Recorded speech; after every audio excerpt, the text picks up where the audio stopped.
The other thing I would say, following from Julian, is the list of words didn't include social sector, I assume. The list which we put out, the words you may not use. But there is a story, and it is a word that we cannot use in Downstream. The social sector is seen to be, it may not be true, but there is that story at the present time. The social sector, as was the government before, in terms of ideology, is seen as being an expensive and poor way of doing the job which they want to do. It isn't to say that they don't have very strong, including Rockcap, very strong commitment to housing, attempting to ensure that housing is available for everyone. But they do see a different model from the very traditional social housing model. And that is a difficult tension to discuss. And I don't expect to be right for anything that I say this morning. But what I'm here to do, in a sense, my remit, is to give an overview of these major tensions, and why policy is coming from where it is, and why, were we to get another government, it probably wouldn't change very much. So I want to clarify a little bit why the current policy is in place, ask questions about what that implies for how the social venture sector operates, and this is not about detail. The workshops are about detail, and I'm going to talk very widely. So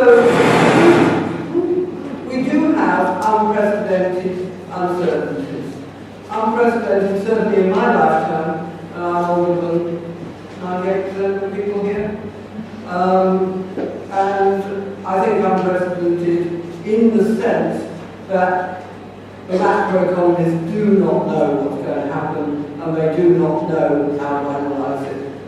They do have some idea of how to try to minimise the risks, reduce the risks associated with possible outcomes. It does mean that we're living in an extremely uncertain world where next week it might be totally different. The chances are it won't be. The chances are, on the whole, that the future is like the past, and therefore that we should address the issues in the current framework. The second thing is that the housing market, not necessarily an occupied market, and the private equity market is dependent upon financial availability and on confidence. You don't want to buy something and then find the price has gone down by 20%. You put off buying under those circumstances. So it's not clear at the moment whether it's the financial constraints or the lack of demand. But we should remember, for those of you who follow these things, the economists have been saying that our house prices are overvalued by 30 or 40%. House prices have gone down since 2008 in real terms across the country by 25%. Not unprecedented, it happened twice in the 70s, once in the 80s. But of course they haven't gone down very much in central London. So that is another of the issues which are particularly important. 1.5 million households, not all of whom have formed, some of them are living with mum and dad, who would have been in own occupation in 2007 or not. That puts enormous amounts of pressure on the top end of or the top and middle end of the private rental sector, but also on government to say what they're going to do about it, and therefore to look at using social housing in different ways. Policy, we all know what is directed at: reducing welfare costs, targeting assistance, using existing assets better, using housing to support the growth agenda. But with a multiplicity of initiatives and a multiplicity of objectives, is it coherent? Answer probably. Underlyingly, it's quite extraordinarily coherent, certainly as compared to 1979. But in terms of the individual elements of it, I think there is no suggestion of coherence. That they are trying things, if they don't work, they come out. A different approach to the traditional way of knowing what you want to do. I may completely hampered by the international environment and their expectations that things will be better by now, and they are. So the core issue is reducing public spending while still maintaining some attempt at investment. So increasing housing output at the same time. There is a commitment, a strong commitment, to maintaining the scale of affordable housing. But that affordable housing will look different from the one in the past. And of course, when we say maintaining the scale, we're talking about maintaining scale from a relatively low level at the end of the Labour government. And there is very, very strongly a commitment to targeting assistance, and not all of these things are compatible with one another. There are, I think, two fundamentals in what they're trying to do. One goes back a very long time, and I tend to say that it's one of the very few things that economists have persuaded policymakers about right across the world, and they're probably wrong. And that is that demand-side subsidies which go to low-income people and which are targeted individuals are better than supply-side subsidies. Nearly every government in the world believes that. Not all of them work with it. The tradition has always been to identify social, not-for-profit, local authority providers, give them a grant or a revenue stream, and tell them to get on with building houses. Every now and again we sell them off to the private sector, and then we start again. And other countries do the same, not just us. But the honest answer is that social housing only helps a subset of the people who need help. And why should person X, unless you happen to be person X, be treated differently and more kindly from person Y? So, if you're looking at grand designs, isn't it better to be helping people and therefore be helping people who are in similar conditions? And if you haven't got enough social housing to go on, does that mean you buy more social housing and build more social housing at low market density and you'll never solve the problem? Or do you try to provide assistance to the consumer? There's lots wrong with that argument, but I'm trying to put their position in this. And in particular, it can adjust to people's household circumstances if they change, and it can therefore be very much more easily targeted. And in some scenarios, not all really, some scenarios it can be cheaper. The second fundamental is we've been doing an awful lot for housing since 1945. We've put in incredible amounts of investment over that time, as they have in a number of other countries. House prices have risen, so capital assets are worth a lot more. Rents have risen, so they're worth more.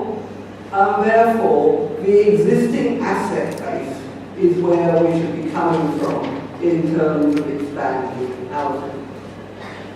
And we can supplement those by bringing forward other types of assets which are not straight public expenditure assets. So that involves public land, though there has to be an equity involvement in that. It involves Section 106, and it involves a lot of partnership approaches, especially for regeneration, where you densify and mix differently. So you start from a rather undense social housing area, you modify it in such a way that maybe you put double the number of units in, and half of those units are market. That type of approach. Islington is currently in massive practical problems about how they're doing this on small sites. Southwark is doing it on one very large site. It's a very long-winded process, but it's important. So one of the main approaches to doing this, housing revenue account reform. Out of that reform, local authorities are meant to look much more like housing associations, not entirely. They have rights to borrow, which they haven't had for a significant length of time. I asked what those rights were. It's 450 million for Camden. That's not the highest in London, but it's a significant amount. It won't actually solve the big problem. And of course, if you do borrow, you put up rent, and that means that rents for everybody go up, and there's a transfer between the existing tenants and new tenants. The affordable rent regime, I'm not as convinced as Julian, that Julian has been involved in the politics at the local level, but government ever thought that anybody was going near 80% in London. What they want to do is simply to expand the capital base from which borrowing can take place in housing associations and ultimately the local authorities, and therefore expand the capacity to provide new housing. The restrictions on benefits are fundamentally about, they come initially from the private rental sector. The social sector has never really been seen as an area where government wants to constrain. Put one in this time, not before. And it comes from the private sector because over a period of 10 years, the housing benefit bill doubled in a period of economic growth and increasing employment. And there are lots of reasons for this, which one could go into if one wasn't trying to tell a general story. But they look at it, they think 12 billion did a good job 10 years ago, 22 billion is doing a bad job now. There must be something wrong with it, and the first thing that's wrong with it is out of control.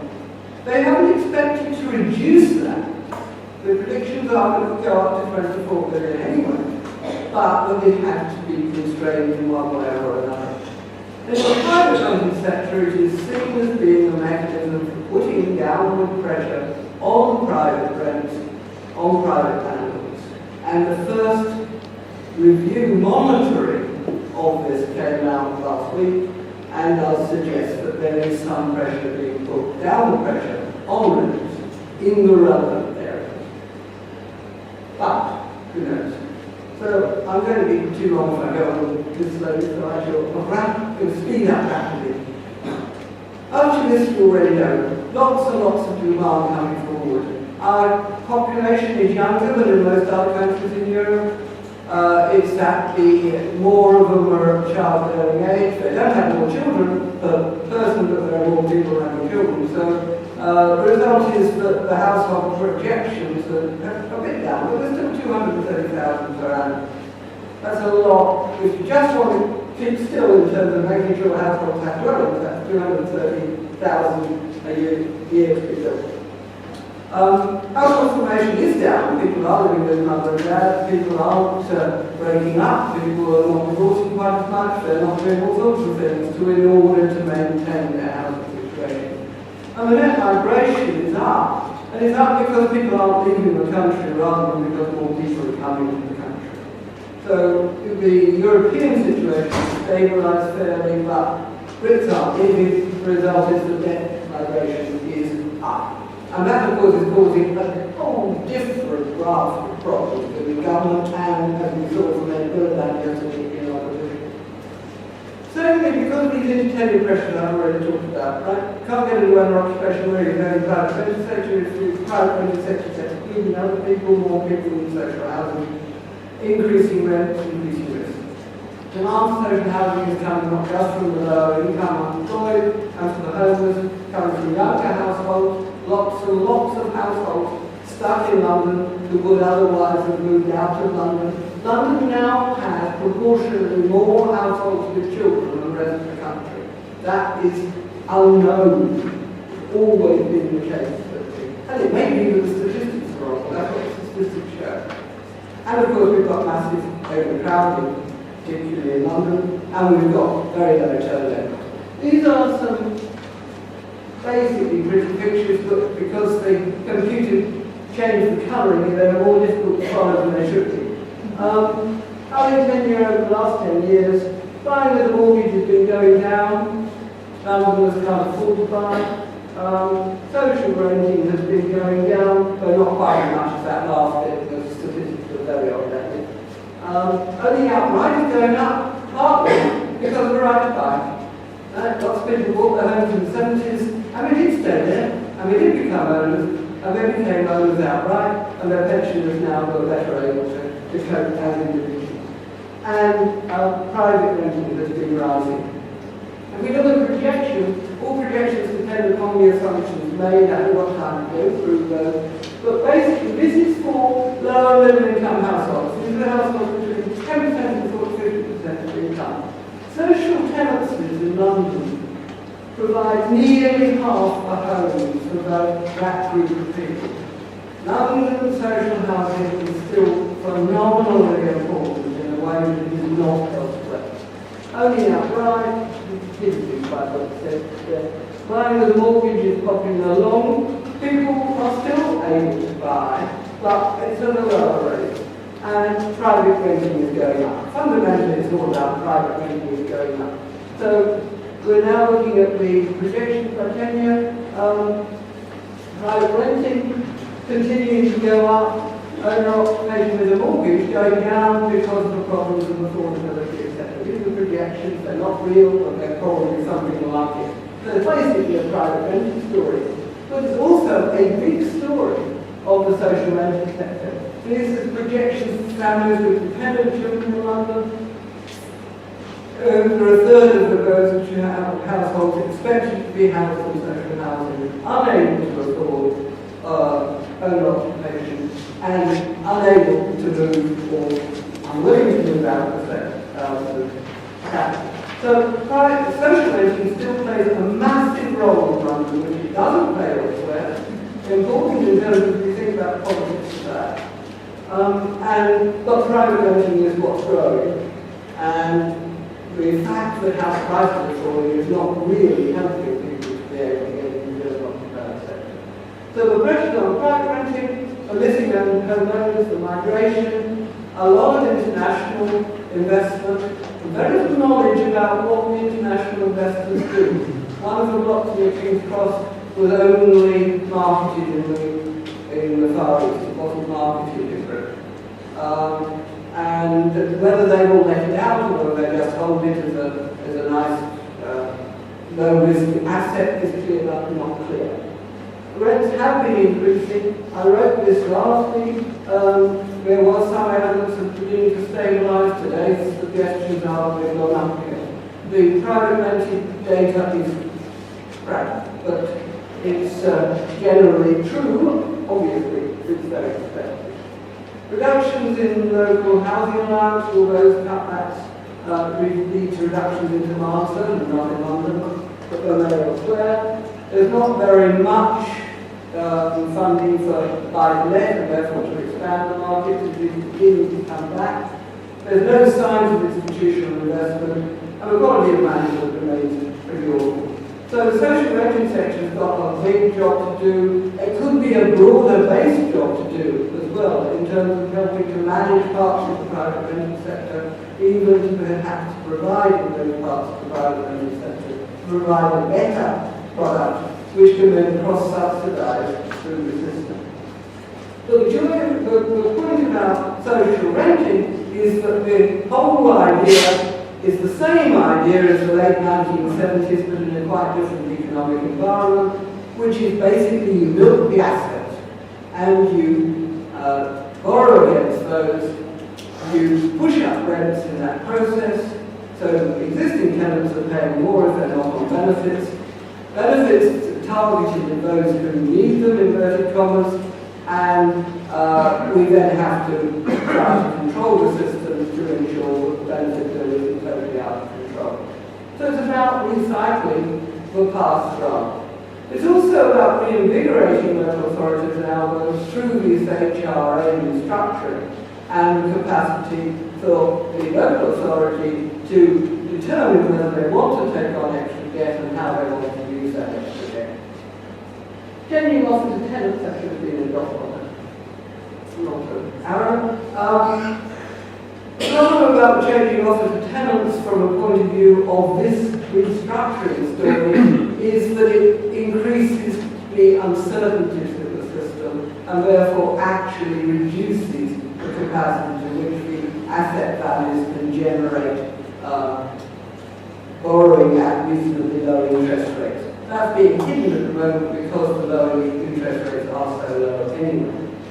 But also, there is this massive strategic issue about who do you have and the allocation systems in that context.